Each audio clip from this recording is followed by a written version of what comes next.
حقیقت یہ ہے، یہ بات میں پہلے بھی بیان کر چکا ہوں کہ یہ اسٹیج ایک بہت بڑا اسٹیج ہے میری نظر میں. یہاں بڑے بڑے علماء تشریف لاتے ہیں، تو مجھ جیسا کم علم کم فہم یہاں پر کیا گفتگو کرے گا. لیکن پھر بھی اللہ تعالیٰ سے مدد کی امید کرتے ہوئے، مدد مانگتے ہوئے میں آپ کے سامنے کھڑا ہو گیا. اللہ رب العزت سے دعا ہے کہ اللہ رب العزت حق سچ بیان کرنے کی توفیق عطا فرمائے. اللہ رب العزت نے انسان کو پیدا کیا ہے. انسان کو اللہ رب العزت نے اس کی تمام ضروریات عطا کی ہیں. اس وجہ سے ایک انسان کے لیے ضروری ہے کہ وہ اللہ رب العزت کا شکر ادا کرے. شکر کا کیا مفہوم ہے؟ شکر کسے کہا جاتا ہے؟ شکر کہتے ہیں کسی کے احسان کے جواب میں اس کا احسان مند ہونا. کسی نے اگر آپ کے اوپر احسان کیا ہے تو اس کی احسان مندی اپنے دل میں رکھنا اور اس کا شکر ادا کرنا، یہ شکر کہلاتا ہے. جیسے عام فہم معاشرے میں ہم شکریہ کا لفظ بھی بولتے ہیں. قرآن حکیم اور احادیث مبارکہ میں شکر کرنے کی بہت زیادہ تاکید کی گئی ہے. نہ صرف شکر کرنے کی تاکید کی گئی ہے بلکہ ناشکری سے بچنے کی بھی، ناشکری سے بچنے کا بھی کہا گیا ہے. چنانچہ صحیح بخاری میں یہ قصہ موجود ہے. سیدنا ابو ہریرہ رضی اللہ تعالیٰ عنہ راوی حدیث ہیں. صحیح بخاری میں 3 اشخاص کا قصہ ہے. ان میں سے ایک شخص کوڑ کے مرض میں مبتلا تھا اور دوسرا پیدائشی گنجا تھا، جبکہ تیسرا شخص پیدائشی اندھا تھا. یہ 3 اشخاص بنی اسرائیل سے تعلق رکھتے تھے. اللہ رب العزت نے ان تینوں کو آزمانا چاہا. اللہ رب العزت نے انسانی شکل میں ایک فرشتے کو ان کے پاس بھیج دیا. چنانچہ فرشتہ سب سے پہلے کوڑ میں مبتلا شخص کے پاس آتا ہے، کوڑ کے مرض میں مبتلا شخص کے پاس آتا ہے اور اس سے آ کر پوچھتا ہے کہ یہ بتا تیری سب سے بڑی خواہش کیا ہے، تو کیا چاہتا ہے، تیری سب سے بڑی دلی خواہش کیا ہے؟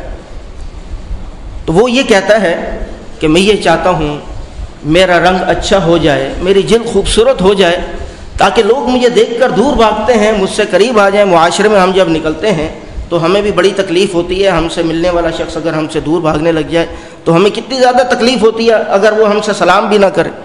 تو یہ کہتا ہے کہ میں چاہتا ہوں کہ میری جلد اچھی ہو جائے اور میرا رنگ اچھا ہو جائے تاکہ لوگ مجھ سے محبت کریں، مجھ سے قریب آئیں. فرشتہ اس کے اوپر ہاتھ پھیرتا ہے اللہ رب العزت کے حکم سے، اس کی جلد اچھی ہو جاتی ہے، رنگ خوبصورت ہو جاتا ہے. اب فرشتہ اس سے پوچھتا ہے یہ بتا تجھے کون سا مال پسند ہے؟ تو وہ شخص کہتا ہے کہ مجھے اونٹ پسند ہے. آج معاشرے میں بھی لوگوں سے پوچھا جائے مال کے اعتبار سے کہ بھئی آپ کو کون سی گاڑی اچھی لگتی ہے، کوئی کہتا ہے کہ مجھے پراڈو اچھی لگتی ہے، کوئی مختلف قسم کی گاڑیوں کے نام لیتے ہیں. تو اس نے کہا کہ مجھے اونٹ پسند ہے، اونٹ کا مال پسند ہے. چنانچہ فرشتہ اسے اللہ رب العزت کے حکم سے ایک 10 ماہ کی حاملہ اونٹنی عطا کرتا ہے اور چلا جاتا ہے. اب وہ فرشتہ گنجے کے پاس جاتا ہے، پیدائشی گنجے کے پاس جاتا ہے جس کے سر پر پیدائشی بال نہیں ہوتے. اب پیدائشی بال نہ ہونا تو بالکل ایسی بیماری ہے جو غالباً میرے علم کے مطابق صحیح نہیں ہوتی شاید. آج اگر ہمیں عمر کے کسی حصے میں ہمارے بال اڑ جائیں تو ہمیں کتنی زیادہ فکر لاحق ہو جاتی ہے. فرشتہ اس شخص کے پاس جاتا ہے اور پوچھتا ہے یہ بتا تیری کیا خواہش ہے، تیرا دل کیا چاہتا ہے؟ وہ کہتا ہے کہ میں یہ چاہتا ہوں کہ میرے بال آ جائیں، میں خوبصورت لگنے لگ جاؤں۔ فرشتہ اس کے سر پر ہاتھ پھیرتا ہے، اس کے بال اگ آتے ہیں۔ فرشتہ اس سے پوچھتا ہے یہ بتا تجھے کون سا مال پسند ہے؟ اس نے کہا مجھے گائے پسند ہے۔ فرشتہ اسے ایک حاملہ گائے عطا کرتا ہے اور چلا جاتا ہے۔ اب فرشتہ اندھے شخص کے پاس جاتا ہے جو پیدائشی اندھا ہوتا ہے، اس سے پوچھتا ہے کہ یہ بتا تیری سب سے بڑی خواہش کیا ہے؟ اندھا کہتا ہے میں چاہتا ہوں کہ میری آنکھیں درست ہو جائیں، میں دنیا کو دیکھنے لگ جاؤں، میری آنکھوں میں رونق آ جائے۔ آپ اپنے اوپر بھی کمپیئر کریں نا کہ اگر آنکھیں نہ ہوں تو انسان کی زندگی کتنی بے رونق ہوتی ہے۔ چنانچہ فرشتہ اس کے اوپر ہاتھ پھیرتا ہے اور اس کی بھی آنکھوں کی بینائی آ جاتی ہے۔ فرشتہ اس سے پوچھتا ہے تجھے کون سا مال پسند ہے؟ وہ کہتا ہے مجھے بکریاں پسند ہیں۔ چنانچہ فرشتہ اسے ایک بکری عطا کرتا ہے اور چلا جاتا ہے۔ کچھ عرصے کے بعد اللہ رب العزت اسی فرشتے کو دوبارہ انسانی شکل میں بھیجتا ہے، اور یہ دوبارہ اس شخص کے پاس آتا ہے جو کوڑ کے مرض میں مبتلا تھا۔ اس سے پوچھتا ہے یہ بتا، اسے فرشتہ کہتا ہے کوڑ میں مبتلا جو شخص ہوتا ہے اسے کہتا ہے کہ بھائی میں مسافر شخص ہوں، اب تیری اور اللہ تعالیٰ کی مدد کے بغیر میں یہاں سے کہیں نہیں جا سکتا، میں بڑا ضرورت مند ہوں، تو ایسا کر کہ اللہ رب العزت نے تجھے یہ دولت عطا کی ہے، اتنے اونٹ اللہ رب العزت نے تجھے عطا کیے ہیں، ان میں سے ایک اونٹ مجھے دے دے تاکہ میرا سفر آسان ہو جائے۔ وہ کوڑ میں مبتلا شخص جو پہلے تھا اب درست تھا، اس کے پاس بہت زیادہ مال تھا، وہ کہتا ہے کہ بھائی میرے اوپر تو بہت سے لوگوں کے فرائض ہیں، بہت سے لوگوں کے حقوق ہیں، میں تجھے کچھ بھی نہیں دے سکتا۔ تو فرشتہ اسے کہتا ہے کہ کیا یہ مال تجھے اللہ رب العزت نے عطا نہیں کیا؟ کیا تو ایسا نہ تھا؟ تجھے یہ بیماری لاحق نہ تھی؟ وہ کہتا ہے نہیں، میں تو شروع سے ہی بالکل اچھا آدمی تھا، شروع سے ہی خوبصورت تھا، اور یہ مال و دولت مجھے آباء و اجداد سے عطا ہوا ہے۔ فرشتہ اسے کہتا ہے اگر تو نے جھوٹ کہا تو تو اسی حالت میں آ جائے جس حالت پر پہلے تو تھا۔ یہ کہہ کر فرشتہ آگے چلا جاتا ہے۔ اب فرشتہ اندھے کے پاس، گنجے کے پاس جاتا ہے اور اس سے کہتا ہے کہ اب میں مسافر ہوں اور اللہ تعالیٰ کی مدد اور تیری مدد کے بغیر میں یہاں سے آگے نہیں جا سکتا، میں بڑا مجبور شخص ہوں، ضرورت مند ہوں، تو ایسا کر کہ اللہ رب العزت نے تجھے یہ جو مال عطا کیا ہے گائے، ان میں سے ایک گائے مجھے دے تاکہ میرا سفر آسان ہو جائے۔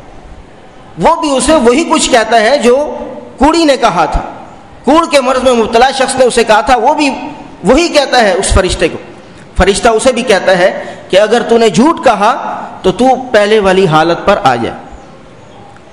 اب فرشتہ اندھے شخص کے پاس جاتا ہے اور اس سے کہتا ہے کہ میں مسافر ہوں، بڑا ضرورت مند ہوں، اللہ تعالیٰ کی مدد اور تیری مدد کے بغیر میں یہاں سے آگے نہیں جا سکتا، تو ایسا کر کہ اللہ رب العزت نے جس نے تجھے آنکھیں عطا کی ہیں اور جس نے تجھے یہ مال عطا کیا ہے، اس کے مال میں سے مجھے کچھ مال تو دے دے تاکہ میرا سفر آسان ہو جائے۔ وہ اندھا شخص کہتا ہے تمہیں جتنا مال چاہیے اس مال میں سے لے لو، اللہ رب العزت نے یہ مال مجھے عطا کیا ہے، جتنا مال چاہتے ہو لے لو۔ فرشتہ اسے کہتا ہے کہ میں اللہ رب العزت کی طرف سے آیا تھا اور تم 3 لوگوں کی آزمائش ہوئی تھی، تم 3 لوگوں کو اللہ رب العزت نے آزمانا چاہا، تمہارے 2 ساتھی تو ناکام ہو گئے ہیں جبکہ تم کامیاب ہو گئے۔ یہ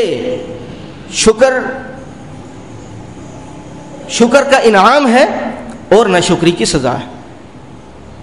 قرآن حکیم میں اللہ رب العزت ایک قوم کی مثال بیان کرتا ہے سورۃ النحل میں، ضرب الله مثلا قرية كانت آمنة مطمئنة يأتيها رزقها رغدا من كل مكان فكفرت بأنعم الله فأذاقها الله لباس الجوع والخوف بما كانوا يصنعون۔ اللہ رب العزت ایک بستی کی مثال بیان کرتا ہے.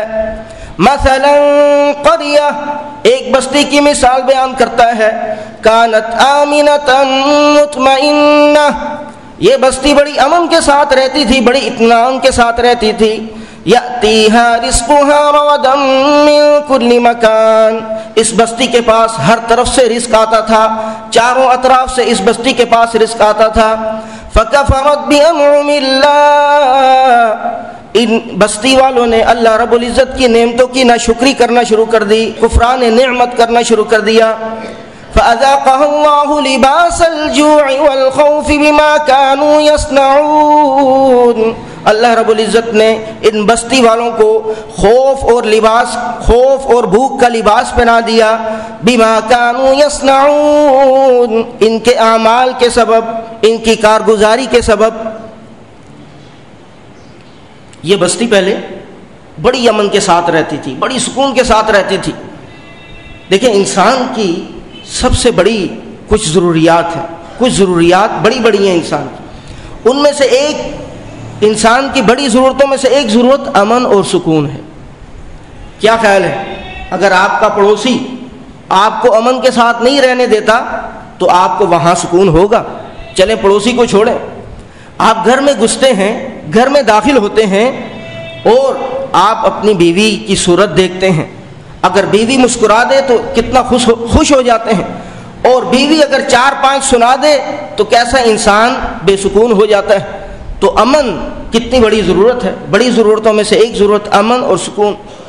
یہ بستی امن کے ساتھ رہتی تھی، سکون کے ساتھ رہتی تھی.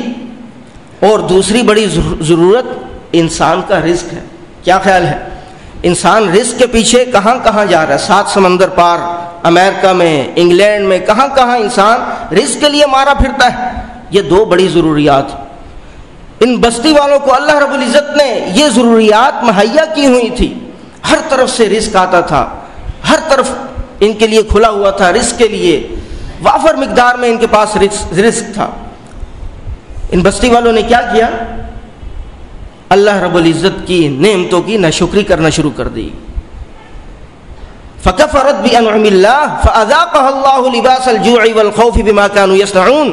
اللہ رب العزت نے ان بستی والوں کو خوف اور بھوک کا لباس پہنا دیا. مولوی صاحب یہ کپڑے کا لباس تو ہم پہنتے ہیں، یہ لباس تو ہم نے دیکھا ہوا ہے، یہ بھوک کا لباس کون سا ہوتا ہے، یہ خوف کا لباس کون سا ہوتا ہے، اس کی وضاحت فرمائیں. یہ ایک بڑا دقیق قسم کا اشارہ ہے. جیسے لباس انسان کے جسم کے ساتھ چمٹا ہوا ہوتا ہے، لباس انسان کو تکلیف سے دور کرتا ہے، اسی طریقے سے اللہ رب العزت نے ان کی بھوک کو اور ان کے خوف کو ان کے ساتھ چمٹا دیا جس طریقے سے لباس چمٹا ہوتا ہے. کیوں؟ انہوں نے اللہ رب العزت کے انعاموں کی ناشکری کی، اللہ رب العزت کی نعمتوں کی ناشکری کی. اور پھر اس آیت کے آخر میں بتایا کہ ان کا یہ حال کیوں ہوا. ان کا یہ حال ان کے اعمال کے سبب ہوا، ان کی کارگزاری جو اللہ رب العزت کی ناشکری کرتے تھے اس بنا پر اللہ رب العزت نے ان کا یہ حال کیا. تو ہمیں بھی چاہیے کہ ہم اللہ رب العزت کا نعمتوں پر شکر ادا کریں. بلکہ ایک حدیث میں آتا ہے کہ اللہ رب العزت اس بات کو پسند کرتا ہے کہ بندہ ایک لقمہ کھاتا ہے اور الحمدللہ کہتا ہے، اللہ رب العزت کا شکر ادا کرتا ہے. پانی کا ایک گھونٹ پیتا ہے اور اللہ رب العزت کا شکر ادا کرتا ہے، الحمدللہ کہتا ہے. یہاں سے یہ بات پتہ چلی اس حدیث سے کہ ہر لقمے پہ اور ہر گھونٹ پہ ایک تو دعا ہم آخر میں پڑھتے ہیں، الحمدللہ الذی اطعمنی ھذا الطعام ورزقنیہ من غیر حول منی ولا قوہ. یہ آخر میں پڑھتے ہیں. اس میں بھی اللہ رب العزت کی تعریف ہے، اللہ رب العزت کا شکر ہے. اور ایک ہر نوالے پر ہم الحمدللہ کہیں، ہر گھونٹ پر الحمدللہ کہیں، اسے اللہ رب العزت پسند کرتا ہے. یہ اللہ رب العزت کو بہت زیادہ پسند ہے. تو ہمیں بھی چاہیے کہ کھانے کا کوئی نوالا کھائیں یا پانی کا کوئی گھونٹ پئیں، ہمیں اللہ رب العزت کا شکر ادا کرنا چاہیے. شکر سے متعلق ایک اور روایت ذہن میں آ رہی ہے. پیارے پیغمبر علیہ الصلوۃ والسلام نے ایک مرتبہ سیدنا معاذ ابن جبل رضی اللہ تعالیٰ عنہ کو کہا کہ اے معاذ واللہ انی لاحبک واللہ انی لاحبک واللہ انی لاحبک. پیارے پیغمبر علیہ الصلوۃ والسلام کو تو مشرکین بھی صادق امین کہتے تھے. آپ علیہ الصلوۃ والسلام سچوں کے سچے اور قسم اٹھا کر کہہ رہے ہیں اللہ کی قسم اے معاذ مجھے آپ سے محبت ہے, اللہ کی قسم اے معاذ مجھے آپ سے محبت ہے, اللہ کی قسم اے معاذ مجھے آپ سے محبت ہے.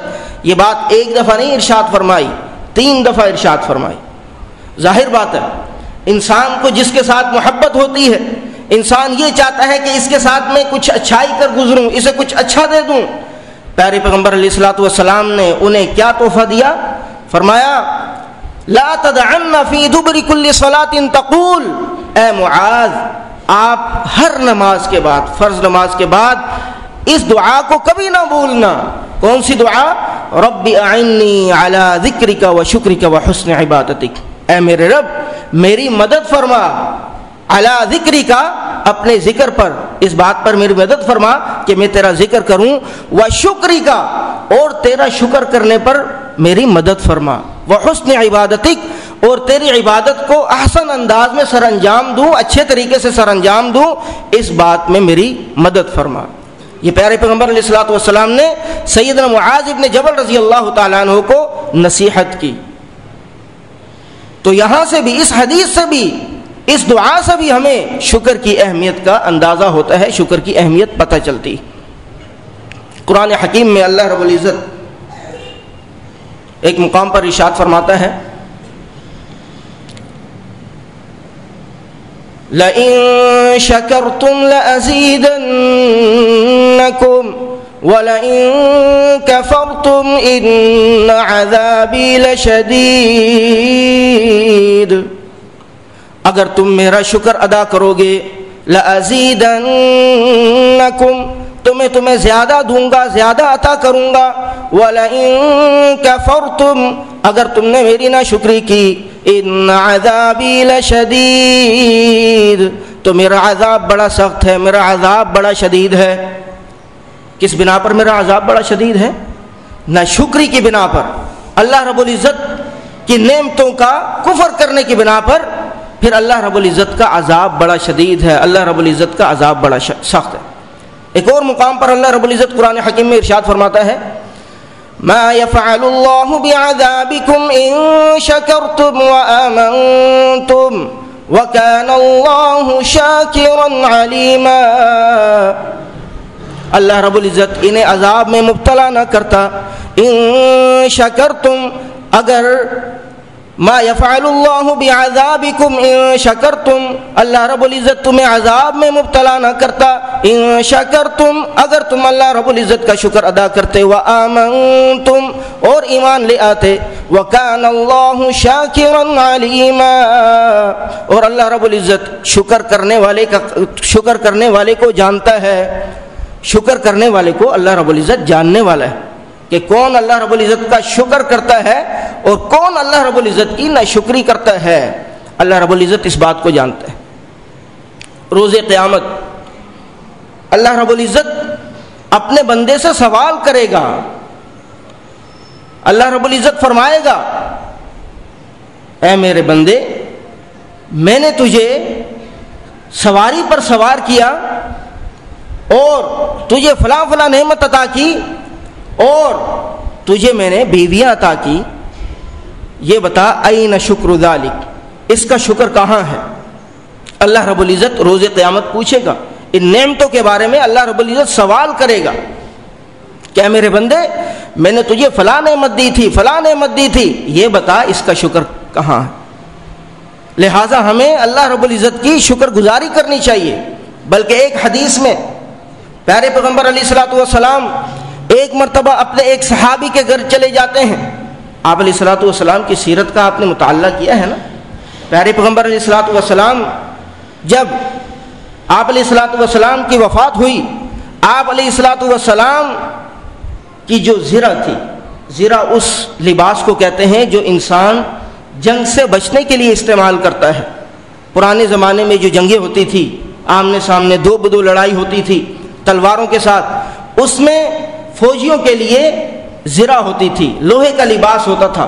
تاکہ تلوار جو آ گئی ہے اس کا اگر بچاؤ ہاتھ سے نہیں ہوتا، ڈھال سے نہیں ہوتا، تو کم از کم انسانی جسم کو نقصان نہ پہنچائے۔ آپ علیہ الصلوۃ والسلام کی زرہ ایک یہودی کے پاس رکھی ہوئی تھی، اور آپ علیہ الصلوۃ والسلام نے اسے یہ زرہ کیوں دی تھی؟ کچھ گندم آپ علیہ الصلوۃ والسلام نے اس سے لی تھی۔ آپ علیہ الصلوۃ والسلام کی یہ حالت تھی، مالی حالت یہ تھی۔ آپ علیہ الصلوۃ والسلام اس صحابی کے گھر چلے جاتے ہیں، سیدنا ابوبکر صدیق رضی اللہ تعالی عنہ بھی آپ کے ساتھ ہیں، اور سیدنا عمر فاروق رضی اللہ تعالی عنہ بھی ساتھ۔ ان تینوں صحابیوں نے پیارے پیغمبر علیہ الصلوۃ والسلام اور ان دو صحابیوں نے ان سے ان کے گھر کا دروازہ کھٹکھٹایا، تو گھر سے یہ بات پتہ چلی کہ وہ کہیں گئے ہوئے ہیں۔ آپ علیہ الصلوۃ والسلام ابھی وہیں کھڑے ہوتے ہیں کہ وہ آ جاتے ہیں، اور خوشی کے ساتھ آپ علیہ الصلوۃ والسلام کے ساتھ لپٹ جاتے ہیں کہ اے پیارے پیغمبر علیہ الصلوۃ والسلام، آپ پر میرے ماں باپ قربان ہوں۔ خوشی سے لپٹ جاتے ہیں۔ انسان کو جس سے محبت ہو وہ انسان اگر اس کے گھر پر آئے تو خوشی ہوتی ہے،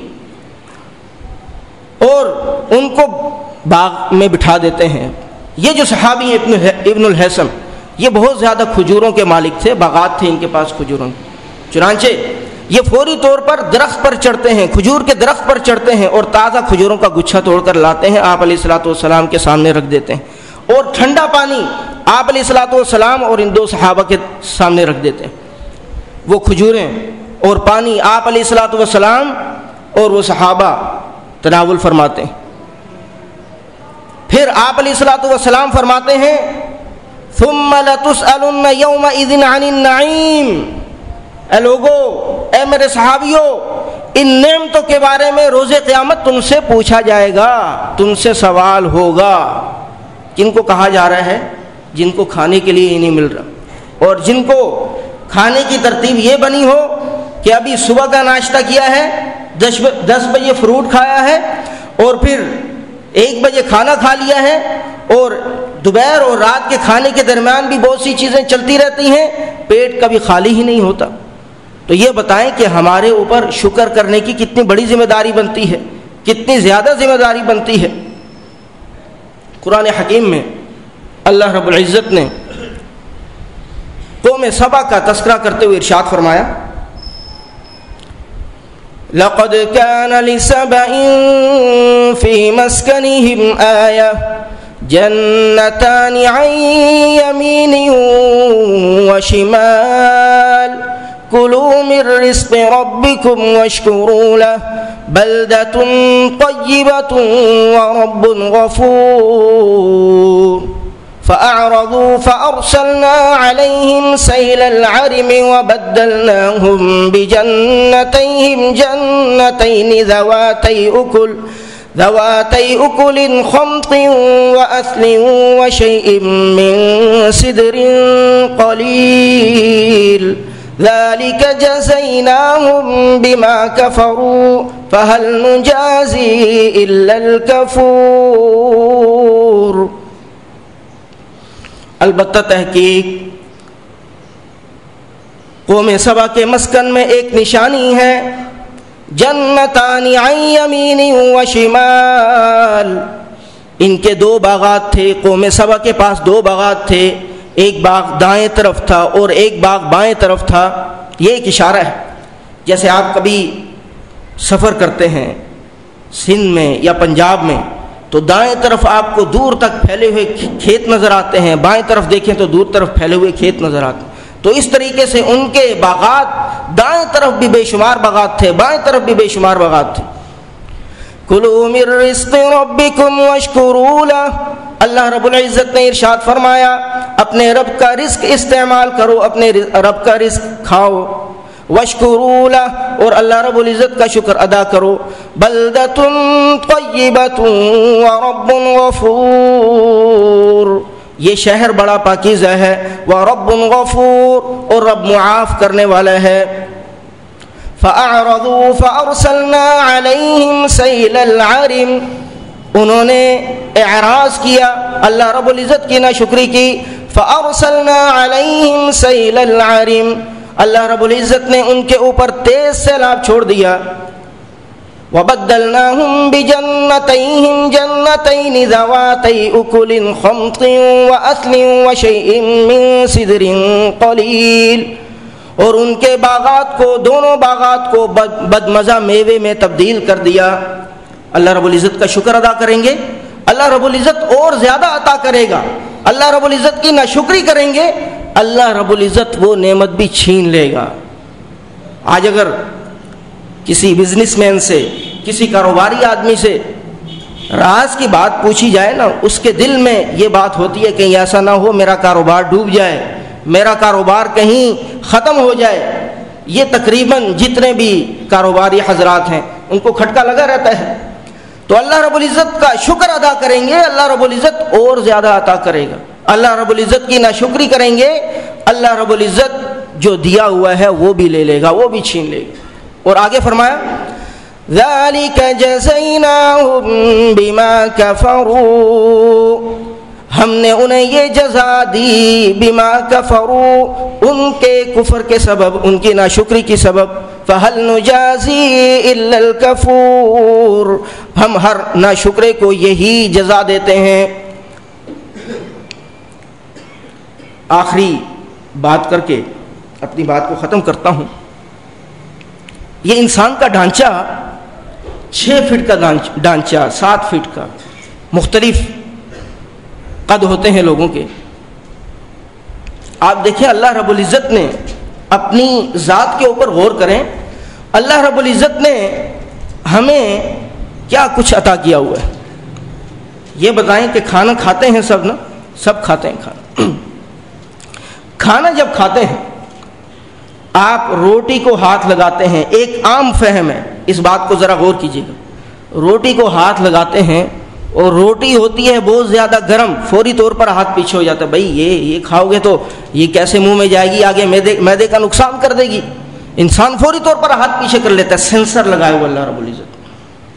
اسی طریقے سے کھانا کھا کر آپ نوالا جب یا چاول وغیرہ کھا رہے ہوں تو اس کو جب آپ دیکھتے ہیں اندر ہڈی ہو تو فوری طور پر ہاتھ آپ کو بتاتا ہے کہ بھائی یہ اگر تم کھاؤ گے تو آگے نقصان ہو سکتا ہے۔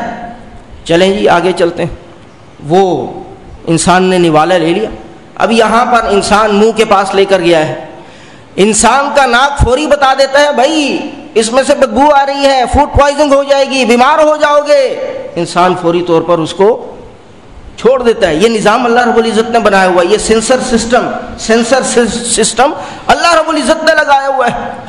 انسان کو فوری طور پر بدبو محسوس ہو جاتی ہے اور انسان اس نوالے کو فوری طور پر رکھ دیتا ہے، کہیں ایسا نہیں ہو میں کھاؤں اور بیمار ہو جاؤں۔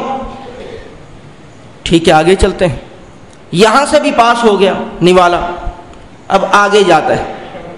آگے اللہ رب العزت نے زبان کے اوپر مختلف قسم کے ذائقے رکھے ہوئے، زبان چکھتی ہے، زبان چکھتی ہے، اور پھر ذائقہ اگر میٹھا ہو تو انسان کھا لیتا ہے، اگر کڑوا ہو تو پھر انسان کہتا ہے یہ کیا ہو گیا، اسے تھوک دیتا ہے۔ اور پھر ایک اور مزے کی بات، ہم گوشت وغیرہ کھاتے ہیں، عام فہم ایک تجزیہ ہے، گوشت کے اندر ایک بوٹی ہوتی ہے جو بظاہر ہاتھ سے بڑی نرم ہوتی ہے، لیکن جب دانت کے نیچے جاتی ہے تو وہ انسان اس کو چبا ہی نہیں سکتا۔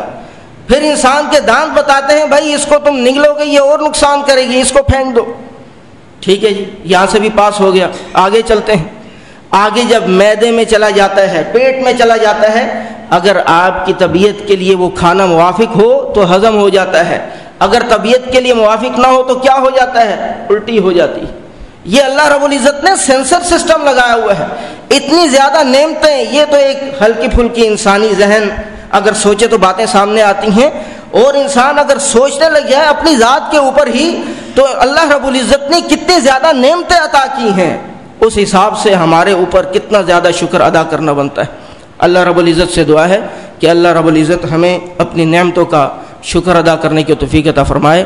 ھذا ما عندي واللہ اعلم بالصواب، وآخر دعوانا الحمد للہ رب العالمین۔